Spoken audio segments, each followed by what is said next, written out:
வணக்கம் சார். வணக்கங்க சார். நம்ம சேரர் வரலாறை பற்றி நம்ம பார்த்துட்டு வரோம் சார். இந்த தடவை கலங்காய் கண்ணி நார்முடி சேரரை பற்றி நம்ம பார்க்கலாம் சார். அவருடைய அச்சீவ்மெண்ட்ஸ் என்ன, அவர் எந்த போர்லெல்லாம் யாரை வென்றார், அவரை பற்றின சிறப்புகள் என்னன்னு கொஞ்சம் தெளிவாக சொல்லுங்கள் சார். சார், இப்போ கலங்காய் கண்ணி நார்முடி சேரல் அப்படிங்கிறத நம்ம எந்த வரிசையில் பார்ப்போம்னு சொன்னீங்கன்னா, சேர மன்னர்கள் வரிசையில் நம்ம பார்த்துக்கிட்டே வரோம். மெய்சில் இருக்கும் சேரர் வரலாறு அப்படிங்கிற பகுதியில் பார்க்கும்போது உதியஞ்சேரலாதல் தான் ஃபஸ்ட்டு நம்ம பார்த்துருக்கோம். ஏன்னா 10 உள்ள இலக்கியத்தின் அடிப்படையில் நம்ம அந்த ஆர்டரை பார்க்குறோம். உதியஞ்சேரலுக்கு அடுத்தபடியாக இமயவரம்பன் நெடுஞ்சேரலாதனும் அவருடைய தம்பி பல்யானை செல்கழுகுட்டோன்னு பார்த்தோம். இமயவரம்பன் நெடுஞ்சேரலாதனுக்கு 2 மனைவிகள். அதில் ஒருத்தவங்க பழனி இருக்கு இல்லையா, இப்போதைக்கு இருக்கக்கூடிய பழனி, அந்த பழனி மலை அதை சுற்றியுள்ள பகுதிகளை ஆட்சி செய்த ஆவியர்குடி அப்படின்னு சொல்லுவாங்க. இந்த ஆவியர்குடியை சேர்ந்த பதுமன் அப்படிங்கிறவருடைய மகள். அவங்கள என்ன சொல்லுவாங்க, பதுமன் தேவி அப்படின்னு சொல்லுவாங்க. அந்த பதுமன் தேவிக்கு 2 மகன்கள். ஒன்று பார்த்தீங்கன்னா கலங்காய் கண்ணி நார்முடி சேரல், அடுத்த மகன் அப்படின்னு பார்க்கும்போது ஆடுகோட்பாட்டு சேரலாதன். இது ஒரு தாய் வயிற்று பிள்ளைகள். இமயவரம்பன் நெடுஞ்சேரலாதனோட இன்னொரு மனைவி இருக்காங்கல்ல, அவங்க சோழர் வம்சத்தை சேர்ந்தவங்க. சோழன் மணக்கில் இருக்கார்ல, அவருடைய மகள் நற்சோனை அப்படின்னு பேர். அவங்களுக்கு 2 பிள்ளைகள். அதில் ஒன்று தான் இந்த சேரன் செங்குட்டுன்னு எல்லாருக்குமே தெரியும். இன்னொன்று இளங்கோவடி. இந்த 4 பேரில் தான் இப்போ நாம் பார்க்க போகிறது பதுமன் தேவிக்கு பிறந்த கலங்காய் கண்ணி நார்முடி சேரலை பற்றி பார்க்க போகிறோம். இது என்ன கலங்காய் கண்ணி நார்முடி சேரல் இப்படிலாம் சொல்லுவோம்ல. கண்ணி அப்படிங்கிறது என்னன்னு பார்த்தீங்கன்னா, இப்போ ராமருடைய படங்களை பார்க்கும்போது தலையில் அப்படி சுற்றி முடி எடுத்து குடுமி மாதிரி எடுத்து அதை சுற்றி பூ வச்சுருப்பாங்கல்ல, இதுக்கு பேர் கண்ணின்னு பேர். மாலைகள்லேயே பலவிதமான மாலைகள் நம்ம சொல்லிட்டு வருவோம் சார். தொடையும்பாங்க, தாரும்பாங்க, இந்த மாதிரி பல விஷயங்கள் சொல்லிகிட்டே வராங்கல்ல. அதில் ஒன்று இந்த மாதிரி மாலைகளை தொடுக்கிறதுக்கு பேர் கண்ணின்னு பேர். அப்படி பார்க்கும்போது இவருக்கு ஏன் கலங்காய் கண்ணி நார்முடி சேரல் அப்படின்னு பேர் வந்ததுன்னா, அந்த அதில் தலைக்கு மேலே அணிந்திருக்கக்கூடிய முடி இருக்கு இல்லையா, இது பார்த்தீங்கன்னா பட்டு நூல். பட்டு நூலில் முத்தும் மணியும் கோர்க்கப்பட்டு அது மேலே அவர் அணிந்திருந்ததுனால அதை பார்க்கும்போது பார்த்தீங்கன்னா இந்த கலாப்பழம்னு சொல்லுவாங்கள்ல, கரியர் நெட்டில் இருக்கக்கூடிய இந்த கலாப்பழம் மாதிரி இருக்கிறதுனால கலங்காய் கண்ணி அப்படிங்கிற மாதிரி ஒரு பேர் சொல்லுவாங்க. இன்னொரு பக்கம் என்ன சொல்கிறாங்கன்னா, தமிழறிஞர் தெய்வநாயகம் ஐயாவோட கடந்த வாரம் நான் பேசிகிட்டு இருக்கும்போது கேட்குறேன், அவர் ஒரு விளக்கத்தை சொல்கிறாரு. பனம்பழத்தில் வரக்கூடிய நார்கள் இருக்குல்ல, இந்த நார்களை அப்படி கோத்து தொப்பியாக அணிந்துக்கிற பழக்கம் அந்த பகுதியில் இருந்திருக்குது. இது யார் யாரெல்லாம் அணிந்திருக்காங்கன்னா, இந்த கல் இருக்கிறாங்கல்ல அவர்கள் அணிந்திருப்பாங்க. இன்னொரு பக்கம் மீனவர்கள் கடகு, இவங்க 2 பேருமே அது அணிந்திருக்கிறாங்க. அந்த 2 மக்களும் சேர்ந்து மன்னன் மேலே உள்ள ஆர்வத்தில் அந்த மணிமுடி மாதிரி அவர் செஞ்சு கொடுக்கும்போது அதில் மணியும் முத்தும் பொறித்து அவர் ஒரு பக்கம் பொறிச்சுக்கிட்டதா இன்னொரு பக்கம் அவரும் ஒரு கதையை சொல்கிறாரு. கேட்கும்போது ரொம்ப சுவாரஸ்யமாக இருக்குது. இப்போ சேரர்கள் குடும்பத்தில் பார்த்தீங்கன்னா, யார் அந்த அரச குடும்பத்தில் பிறக்க பல பேருக்கும் பார்த்தீங்கன்னா ஒவ்வொரு பகுதியை ஆட்சி செய்யக்கூடிய பொறுப்பு அப்படி பிரித்து கொடுத்துருவாங்க. எல்லாரை விட வயதில் மூத்தவர்கள் இருப்பாங்க, தலைமகன் அப்படிலாம் வராங்கல்ல, அவர்கள் தான் ஒட்டுமொத்தமாக அந்த பேரரசை கட்டுப்படுத்துறவர்களாக இருப்பாங்க. அப்படி பார்க்கும்போது இவர் தான் பார்த்தீங்கன்னா எல்லா மன்னர்களுக்கும் தலையாய மன்னர்களாக இருந்தது.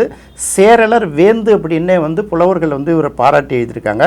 ஸோ சேர மன்னர்களில் இவரும் எல்லாரையும் விட கட்டுப்படுத்தி பெரிய லெவலுக்கு இந்த பேரரசர் ரேஞ்சில் தொடர்ச்சியாக பதவி வகிச்சிருக்காரு அப்படிங்கிறத நம்ம இந்த இடத்துலேருந்து எடுத்துக்கிறோம். கலங்காய் கண்ணி நார்முடி சேரலோட முக்கியமான போர்கள் அப்படின்னு பார்க்கும்போது, இப்போ நம்ம ஒரு நாடுகளாக பார்த்துட்டு வரோம்ல, சேர நாடு, சோழ நாடு, பாண்டிய நாடு, இதில் துளு நாடுன்னு ஒரு நாடு இருக்குது. இந்த துளு நாடு அப்படின்னு சொல்லுவாங்கல்ல, இது பார்த்தீங்கன்னா இந்த மேற்கு கடற்கரை கேரளாவில் ஆரம்பித்து கோவா வரைக்கும் போகும். ஸோ அந்த துளு அப்படிங்கிற பேருக்கு எதிர்த்தல் அப்படிங்கிற ஒரு பேர். அதாவது எதுலேயுமே உறுதியாக எதிர்த்து நின்னாங்கன்னா உறுதியாக இருப்பாங்க. அதுவும் தமிழர்கள் தான். நன்னன் அப்படிங்கிற மன்னர் வழி தான் அதை ஆட்சி செய்து கொண்டிருந்த மன்னர்கள். அப்போ நன்னன் வழி வந்த அந்த மன்னர்கள் இருக்காங்கல்ல, அவர்களும் கடுமையான வீரம் செறிந்தவர்கள், பேரரசுகளெல்லாம் எதிர்த்து மோதக்கூடியவர்கள். அப்போ நன்னனில் நன்னன் 1, நன்னன் 2 இப்படியெல்லாம் வராங்கல்ல. இந்த முதல் நன்னன் அந்த துளுநாட்டில் மிகப்பெரிய பொறுப்பில் இருக்கும்போது சேரர்களுக்கும் அவர்களுக்கும் ஒரு தடவை சண்டை வரும்போது சேரர்களுக்கு உரிய பூழி நாடுன்னு ஒரு நாடு இருக்குல்ல, அதை அவங்க கைப்பற்றிக்கிறாங்க. நன்னன் பிடிச்சிடுறாரு. இப்போ நன்னர்கள்லாம் சாதாரண ஆட்கள் கிடையாது, அவர்களும் வீரர்கள் தான். எல்லாமே பார்த்தீங்கன்னா இந்த கடற்கரை ஓரம் எடுத்துக்கிட்டிங்கன்னா நன்னன், சேரர்கள், அதுக்கப்புறம் இந்த அதியமான், வல்வில் ஓர் எல்லாமே சேரர்களோட கிளைக்குடி தான் சொல்லிட்டு வருவாங்க. ஆனால் இருந்தாலும் பார்த்தீங்கன்னா அவங்க எல்லாம் ஒரே கட்டுப்பாட்டில் இல்லை, சேரர்கள் மட்டும் ஒரு கட்டுப்பாட்டில் இருந்தாங்க, கிளைக்குடிகள்லாம் தனித்தனியாக அங்கங்கே தான் இருந்துட்டு வராங்க.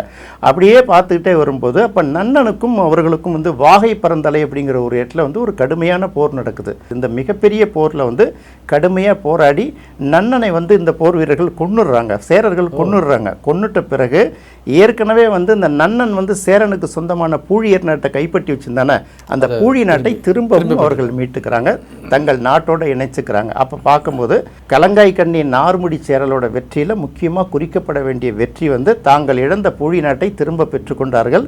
அதை யார் கைப்பற்றினாங்களோ அந்த நன்னனை கொன்று விடுகிறார்கள். அதுக்கு அடுத்தது பார்க்கும்போது நம்மளுடைய அந்த சேரர்கள் வரலாறை பற்றி பேசும்போது நீங்கள் கொங்கு நாட்டு வரலாறை விட்டுட்டு போகவே முடியாது.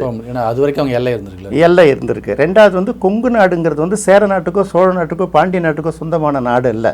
சேர நாடு, சோழ நாடு, பாண்டிய நாடெல்லாம் வேற. கொங்குங்கிறது வந்து பார்த்தீங்கன்னா அது ஒரு பகுதி. அப்போ கொங்கு நாடு அப்படிங்கிறது பார்த்தீங்கன்னா கொங்கு நாட்டை தனியாக ஆண்ட பேரரசன் யாரும் கிடையாது.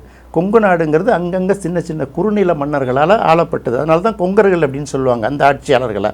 அந்த நாடு வந்து பார்த்திங்கன்னா நவமணிகள் இருக்கு இல்லையா, இந்த நவமணிகள் தாது பொருட்கள்லாம் ரொம்ப வலிமையான நாடு. ஸோ அந்த நாட்டை வந்து யார் கைப்பற்றுறதுங்கிறது தான் சேரன், சோழன், பாண்டியன் 3 பேருக்குமே அப்போ இருந்தக்கூடிய ஒரு தகராறு. நான் சொல்கிறது வந்து முற்கால பாண்டியர், முற்கால சோழர்லாம் சொல்லிட்டு வருவோம்ல, அவர்களுக்குள்ளே நடக்கக்கூடிய மிகப்பெரிய போர். இதில் வந்து வலிமையான யானை படைகளும் இந்த வில் படைகளும் வச்சிருந்தது சேரனுங்கிறதுனால கொங்கு நாட்டோட பெரும்பகுதியை வந்து அவர்கள் கைப்பற்றிடுறாங்க. ஈஸியாக இருந்திருக்கும், அவங்களுக்கு எளிமையாக இருக்குது. இன்னொரு பக்கம் பார்க்கும்போது பாண்டியர்கள் ஒரு பக்கம் போர் எடுத்துகிட்டு வராங்க. இந்த பாண்டியர்களில் பார்த்தீங்கன்னா பசும்பூட் பாண்டியன் அப்படிங்கிறது வந்து அப்போ ஒரு முக்கியமான பாண்டிய மன்னராக இருந்தவர்.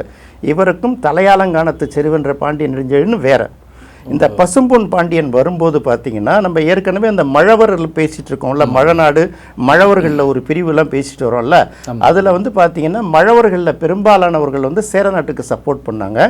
இன்னொரு பிரிவினர் வந்து பார்க்கும்போது அவர்கள் வந்து பாண்டியர்களுக்கு சப்போர்ட் பண்ணுறாங்க. அப்போ பாண்டியர்களுக்கு சப்போர்ட் பண்ணி அவர்களோட படைகளுக்கே தளபதியாக இருந்தவர் யார் அப்படின்னு கேட்கும்போது நம்ம அதியமான் நெடுமான் அஞ்சி அப்படின்னு சொல்கிறோம்ல, இவனுடைய தந்தை அப்படின்னு சொல்லக்கூடிய அதியமான் நெடுமிடல் அஞ்சிங்கிறவர் தான் பாண்டியனோட படை தளபதியாக இருந்திருக்காரு. அப்போ அவருடைய படைகள் போர் தொடுத்து போகும்போது பாண்டியன் மீன் கொடி பறந்துருக்கு. ஸோ அப்போ இப்படி நடக்கும்போது பார்த்தீங்கன்னா பாண்டியர்களுக்கும் சேரர்களுக்கும் வந்து அந்த கொங்கு நாட்டை கைப்பற்றுவதற்கு இடையில வந்து கடுமையான ஒரு போட்டி நடக்குதுல்ல. அப்போ வந்து பாண்டியர்களோட படைக்கு தலைமை ஏற்று வந்த அதியமான் நெடுமிடல் அஞ்சி இருக்கார்ல, அவர் வந்து பல பகுதியை வெற்றி பெற்றுறாரு. ஆரம்பத்தில் வெற்றி பெற்று அதை பாண்டிய நாட்டோட இணைச்சிடுறாரு. அதனால கொங்கு நாட்டில் இருக்கக்கூடிய அந்த சிறு சிறு மன்னர்கள் இருக்காங்கல்ல, அவர்களுக்கு வந்து கடுமையாக அந்த நெடுமிடல் அஞ்சி மேலே கோபம் வருது. இந்த போர் முடிந்ததுக்கு பிறகு கொங்கு நாட்டை கைப்பற்றுவதில் பாண்டியர்களுக்கும் சேரர்களுக்கும் பெரிய சண்டை வருது இல்லை, அந்த மாதிரி சண்டை வரும்போது இந்த பக்கம் வந்து நார்முடி சேரல் மன்னராக இருக்கும்போது அவருடைய படைகள் இருக்குல்ல, இந்த படைகள் வந்து கடுமையாக போராடி வந்து பாண்டியருடைய படைகளையும் அவருக்கு தளபதியாக வந்திருக்கக்கூடிய நெடுமிடல் அஞ்சி இருக்கார்ல இவர்களையும் வந்து வெற்றி பெற்றுறாங்க. இது வந்து கலங்காய் கண்ணி நார்முடி சேரலோட அவர் காலத்தில் நடந்த முக்கியமான போர்களில் ரொம்ப குறிப்பிடத்தகுந்த ஒரு போர். இந்த போர் முடிந்ததுக்கு பிறகு பாண்டிய மன்னனோட படைகளுக்கு தலைமை ஏற்று கொடுமிடல் அப்படின்னு ஒருத்தன் வரான். ஃபஸ்ட்டு நெடுமிடல் வந்து இவர் அதியமான் வம்சத்தை சேர்ந்தவர்னு எடுத்துட்டோம். அடுத்தது கொடுமிடல் அப்படின்னு ஒருத்தன் வரான். அந்த கொடுமிடல் வந்து படையெடுத்து வரும்போது அந்த படைகளுக்கும் எதிர்த்து சென்று சேர மன்னர்கள் என்ன பண்ணுறாங்க, அதுலேயும் வெற்றி பெற்றுறாங்க.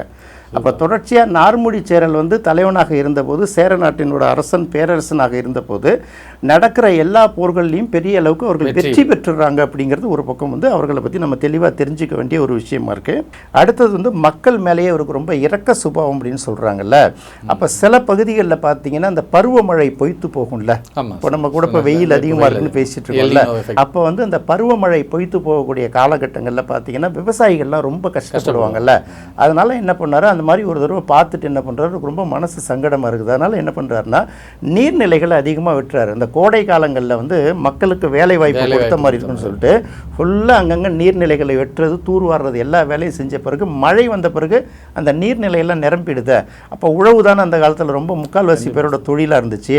அப்போ உழவர்கள்லாம் செழிப்பாக இருந்தோன்னா என்ன பண்ணுறாங்க, சேர நாட்டு மேலே வேறு எந்த படைகளாவது படையெடுத்து வந்தால் அந்த சேரனோட போர் படைகளில் உழவர்களும் பங்கேற்றார்கள் அப்படின்னு சொல்கிறாங்க.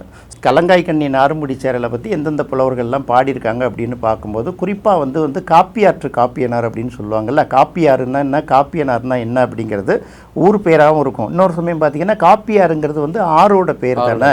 இந்த காப்பியாற்று காப்பியனாருங்கிறது இப்போ இருக்கக்கூடிய கபினி ஆறு இருக்கு இல்லையா, இந்த ஆறை குறிப்பதாக இருக்கலாம் அப்படின்னு சொல்லிட்டு தமிழறிஞர்கள் சில இடங்களில் குறிப்பிடுறாங்க. உறுதிப்படுத்தலை, அதுவாகவும் இருக்கலாம் அப்படின்னா அப்போ வந்து அந்த காலத்து சேரநாடு எந்தெந்த பகுதி வரைக்கும் பரவி இருக்கும், மேற்கு கரை முழுக்கவே அவர்களுடைய கட்டுப்பாட்டில் இருந்திருக்கிறத நம்ம பார்க்க முடியுது. ஸோ அந்த சேரர் வரிசையில் பார்க்கும்போது முதல்ல இந்த கலங்காய் கண்ணி நாறுமுடி சேரலுங்கிற பேர் முதல்ல இவனுக்கு ஏன் அந்த பேர் வந்து சிந்திக்க தோணும். அடுத்தபடியாக அவனோட வரலாற்றெல்லாம் தொடர்ச்சியாக படிக்கும்போது அவன் வந்து பெரிய அளவுக்கு எங்கேயும் தோல்வி கண்ட மாதிரி தெரியல.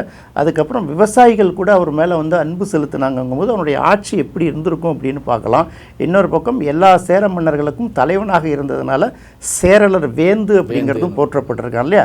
இது எல்லாத்தையும் பார்க்கும்போது மெய்சில் இருக்கும் சேரர் வரலாறுல இது ஒரு மணிமகுடம். சார் ரொம்ப அருமையாக சொன்னீங்க சார். கலங்காய் கண்ணி நார்முடி சேரர் வந்து தன்னுடைய ஆளுமையில் நீர் மேலாண்மையாக இருக்கட்டும், மக்கள் மேலாண்மையாக இருக்கட்டும், போர் மேலாண்மையாக இருக்கட்டும், எல்லாத்துலேயுமே அவர் இருக்கிற வரைக்கும் சிறப்பாக இருந்தாருன்னு சொன்னீங்க சார். மக்களோட எவ்வளோ இணக்கமாக இருக்க வேண்டும் என்பதை இந்த ஒரு சேர மன்னர் ரொம்ப அழகாக சொன்னதை நீங்கள் சொல்லியிருக்கீங்க சார். இவ்வளோ அழகாக விளக்கமாக சொன்னதுக்கு ரொம்ப ரொம்ப நன்றி சார். நன்றி சார்.